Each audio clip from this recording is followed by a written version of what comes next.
श्री दुर्गा सप्तशती का 5वां अध्याय आज हम श्रवण करेंगे। नवरात्रि के चौथे दिन महर्षि मेधा ने कहा, पूर्व काल में शुंभ निशुंभ नामक असुरों ने अपने बल के मद से इंद्र का त्रिलोकी का राज और यज्ञों के भाग छीन लिए और वह दोनों इसी प्रकार सूर्य, चंद्रमा, धर्मराज और वरुण के अधिकार भी छीनकर स्वयं ही उनका उपयोग करने लगे। वायु और अग्नि का कार्य भी वही करने लगे और इसके पश्चात उन्होंने जिन देवताओं का राज छीना था उनको अपने अपने स्थान से निकाल दिया। इस तरह से अधिकार छीने हुए दैत्यों तथा दैत्यों द्वारा निकाले हुए देवता अपराजिता देवी का स्मरण करने लगे कि देवी ने हमको वर दिया था कि मैं तुम्हारी संपूर्ण विपत्तियों को नष्ट करके रक्षा करूंगी। ऐसा विचार कर सब देवता हिमालय पर गए और भगवती विष्णु माया की स्तुति करने लगे। देवताओं ने कहा, देवी को नमस्कार है, शिव को नमस्कार है, प्रकृति और भद्रा को नमस्कार है। हम लोग रौद्र, नित्या और गौरी को नमस्कार करते हैं। ज्योत्सना मयी, चंद्र रूपिणी व सुख रूपा देवी को निरंतर नमस्कार है। शरणागतों का कल्याण करने वाली वृद्धि और सिद्धि रूपा देवी को हम बारंबार नमस्कार करते हैं और नैऋत्य रीति राजाओं की लक्ष्मी तथा सार्वणी को नमस्कार है। दुर्गा को दुर्ग स्थलों को पार कराने वाली दुर्गपारा को सारा सर्वकारिणी ख्याति कृष्ण और घुरुम देवी को सदैव नमस्कार है। अत्यंत सौम्य तथा अत्यंत रौद्र रूपा को हम नमस्कार करते हैं, उन्हें हमारा बारंबार प्रणाम है। जगत की आधारभूत कीर्ति देवी को बार बार नमस्कार करते हैं। जिस देवी को प्राणी मात्र विष्णु माया कहते हैं उसको नमस्कार है, उसको नमस्कार है, उसको नमस्कार है। जो देवी संपूर्ण प्राणियों में चेतना कहलाती हैं उसको नमस्कार है, उसको नमस्कार है, उसको नमस्कार है। जो देवी संपूर्ण प्राणियों में वृद्धि रूप से स्थित है उसको नमस्कार है, उसको नमस्कार है, उसको नमस्कार है। जो देवी सब प्राणियों में निद्रा रूप से विराजमान है उसको नमस्कार है, उसको नमस्कार है, उसको नमस्कार है। जो देवी संपूर्ण प्राणियों में क्षुधा रूप से विराजमान है उसको नमस्कार है, उसको नमस्कार है, उसको नमस्कार है। जो देवी संपूर्ण प्राणियों में छाया रूप से स्थित है उसको नमस्कार है, उसको नमस्कार है, उसको नमस्कार है। जो देवी सब प्राणियों में शक्ति रूप से स्थित है उसको नमस्कार है, उसको नमस्कार है, उसको नमस्कार है। जो देवी बुद्धि रूप में स्थित है उसको नमस्कार है, उसको नमस्कार है, उसको नमस्कार है। जो देवी संपूर्ण प्राणियों में तृष्णा रूप से स्थित है उसको नमस्कार है, उसको नमस्कार है, उसको नमस्कार है। जो देवी सब प्राणियों में शांति रूप से स्थित है उसको नमस्कार है, उसको नमस्कार है, उसको नमस्कार है। जो देवी सब प्राणियों में जाति रूप से स्थित है उसको नमस्कार है, उसको नमस्कार है, उसको नमस्कार है। जो देवी सब प्राणियों में लज्जा रूप से स्थित है उसको नमस्कार है, उसको नमस्कार है, उसको नमस्कार है। जो देवी संपूर्ण प्राणियों में श्रद्धा रूप से स्थित है उसको नमस्कार है, उसको नमस्कार है, उसको नमस्कार है। जो देवी संपूर्ण प्राणियों में कांति रूप से स्थित है, जो देवी सब प्राणियों में लक्ष्मी रूप से स्थित है उसको नमस्कार है, उसको नमस्कार है, उसको नमस्कार है। जो देवी संपूर्ण प्राणियों में वृत्ति रूप से स्थित है उसको नमस्कार है, उसको नमस्कार है, उसको नमस्कार है। जो देवी सब प्राणियों में स्मृति रूप से विराजमान है उसको नमस्कार है, उसको नमस्कार है, उसको नमस्कार है। जो देवी सब प्राणियों में दया रूप से स्थित है वह उसको नमस्कार है, उसको नमस्कार है। जो देवी सब प्राणियों में तुष्टि रूप से स्थित है उसको नमस्कार है, उसको नमस्कार है, उसको नमस्कार है। जो देवी संपूर्ण प्राणियों में मात्र रूप से स्थित है उसको नमस्कार है, उसको नमस्कार है, उसको नमस्कार है।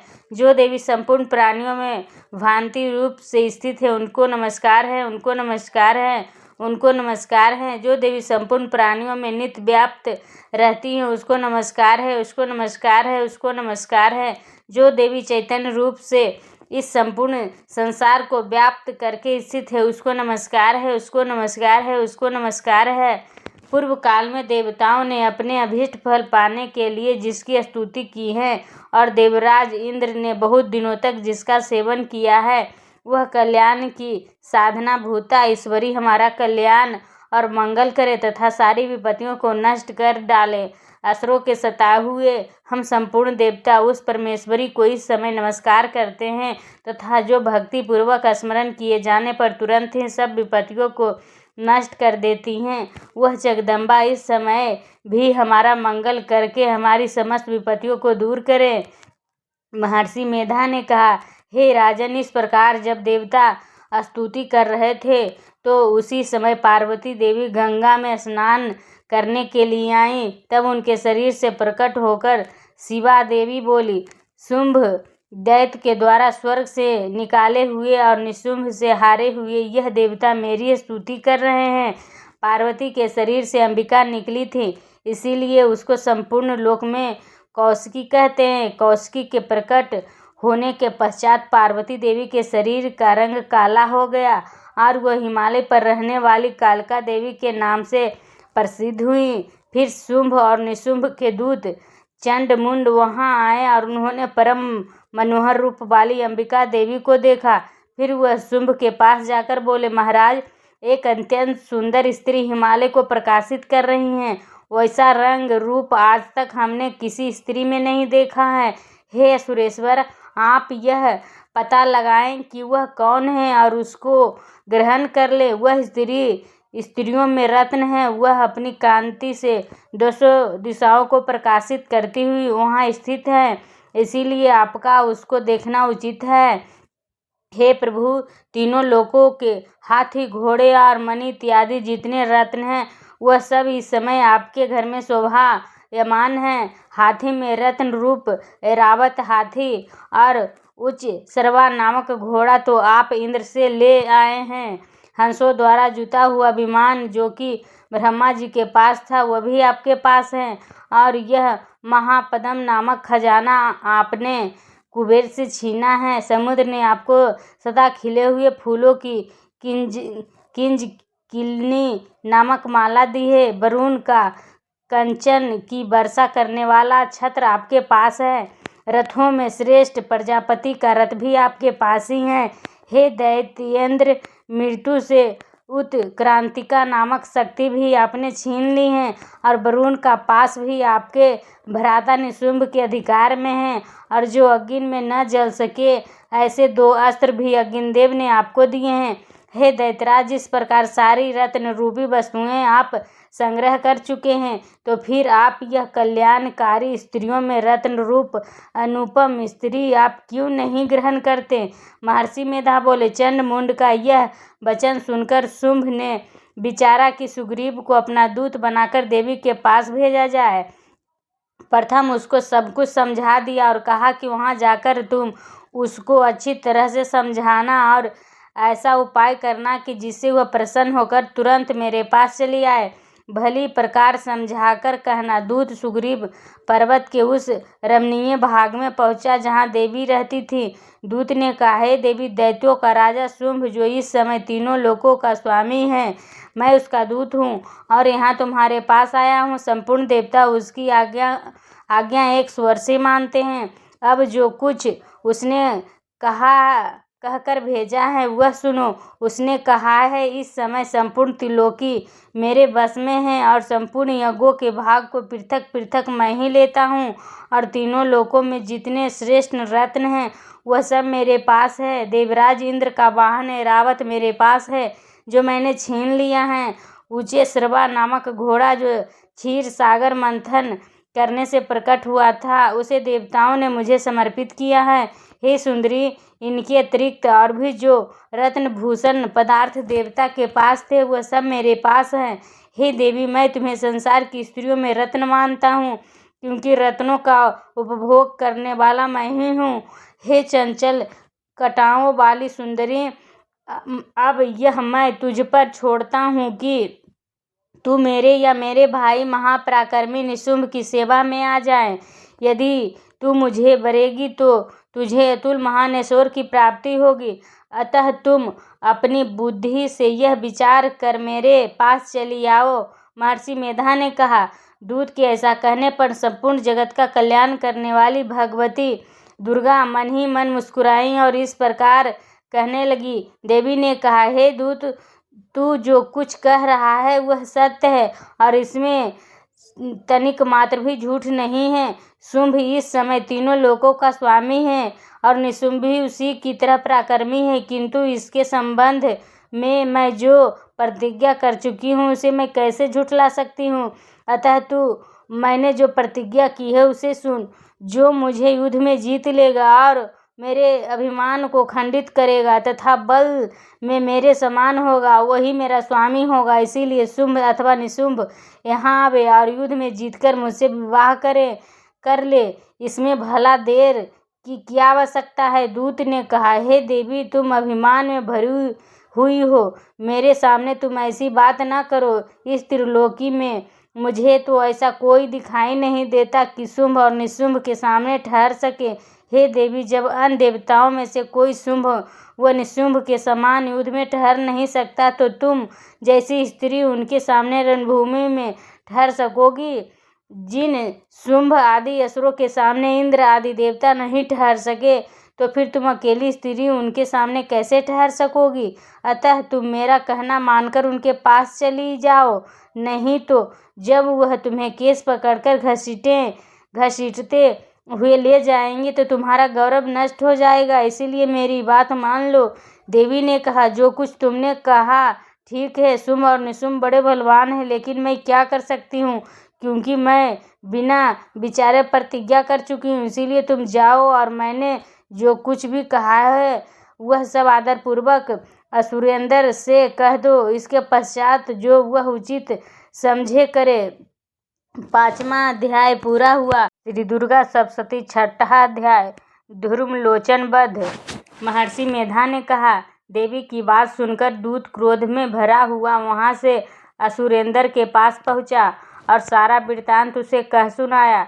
दूत की बात सुन असुरेंद्र के क्रोध का पारावर न रहा और उसने अपने सेनापति धूम्रलोचन से कहा, धूम्रलोचन, तुम अपनी सेना सहित शीघ्र वहां जाओ और उस दुष्टा के केसों को पकड़कर उसे घसीटते हुए यहाँ ले आओ।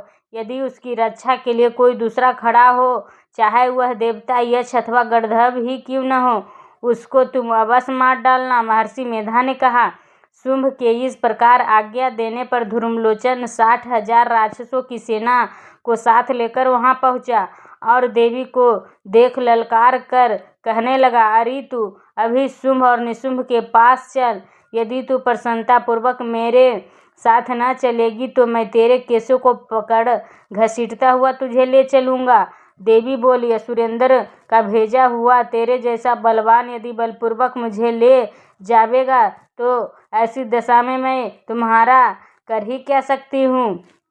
महर्षि मेधा ने कहा। ऐसा कहने पर धूम्रलोचन उसकी ओर लपका, किंतु देवी ने उसे अपनी हुंकार से ही भस्म कर डाला। यह देखकर असुर सेना क्रुद्ध होकर देवी की ओर बढ़ी, परंतु अंबिका ने उन पर तीखे बाणों, शक्तियों तथा फरसों की वर्षा आरंभ कर दी। इतने में देवी का वाहन भी अपनी ग्रीवा के बालों को झटकता हुआ और बड़ा भारी शब्द करता हुआ असुर सेना में कूद पड़ा। उसने कई असुर अपने पंजे से, कई अपने जबड़ों से और कई को धरती पर पटककर अपने दाढ़ों से घायल करके मार डाला। उसने कई असुरों को अपने नख से पेट फाड़ डाले और कई असुरों का तो केवल थप्पड़ मारकर सिर धड़ से अलग कर दिया। कई असुरों की भुजाएं और सिर तोड़ डाले और गर्दन के बालों को हिलाते हुए उसने कई असुरों को पकड़कर उनके पेट फाड़कर उनका रक्त पी डाला। इस प्रकार देवी के उस महाबलवान सिंह ने क्षण भर में असुर सेना को समाप्त कर दिया। शुंभ ने जब यह सुना कि देवी ने धूम्रलोचन असुर को मार डाला है और उसके सिंह ने सारी सेना का संहार कर डाला है, तब उसको बड़ा क्रोध आया। उसके मारे क्रोध के ओठ फड़कने लगे और उसने चंड तथा मुंड नामक महाअसुरों को आज्ञा दी, हे चंड, हे मुंड, तुम अपने साथ एक बड़ी सेना लेकर वहां जाओ और उस देवी के बाल पकड़कर उसे बांधकर तुरंत यहाँ ले आओ। यदि उसको यहाँ लाने में किसी प्रकार का संदेह हो तो अपनी सेना सहित उससे लड़ते हुए उसको मार डालो और जब वह दुष्टा और उसका सिंह दोनों मारे जावे तब भी उसको बांधकर यहाँ ले आना। छठा अध्याय दुर्गा सप्तशती का पूर्ण हुआ। अब हम श्रवण करेंगे श्री दुर्गा सप्तशती का सातवां अध्याय चंड और मुंड का वध। महर्षि मेधा ने कहा, दैत्यराज की आज्ञा पाकर चंड और मुंड तुरंगिनी सेना को साथ लेकर हथियार उठाए हुए देवी से लड़ने के लिए चल दिए। हिमालय पर्वत पर पहुंचकर उन्होंने मुस्कुराती हुई देवी जो सिंह पर बैठी हुई थी देखा।